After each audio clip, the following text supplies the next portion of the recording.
আর সাকারবাদের মধ্যে বিগ্রহ আছে, সেবা আছে।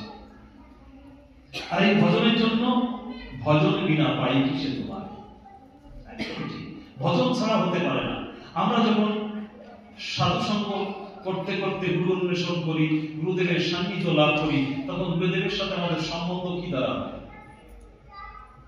ভজন দ্বারা।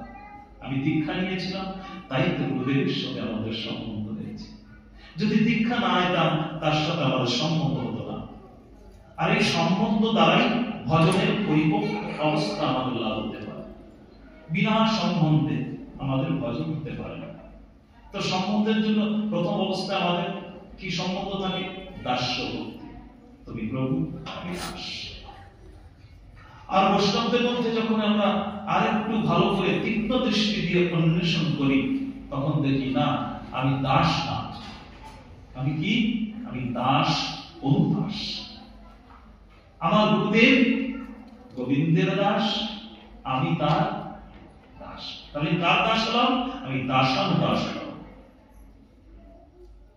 অর্থাৎ আমার গুরুদেব ভগবানের পরম শ্রেষ্ঠ। শ্রেষ্ঠ শব্দ যখন বলবো, তখন গুরুদেব তার সঙ্গে সম্পূর্ণ যুক্ত রয়েছেন, আমি তার দাস। তো আমি দাসানুদাস মানে আমি শ্রী গুরুদেবের আজ্ঞা অনুসারে আমার জীবন দর্শনকে নিয়ে যখন যাব, তখন আমার জীবন দর্শন ঈশ্বর দর্শনের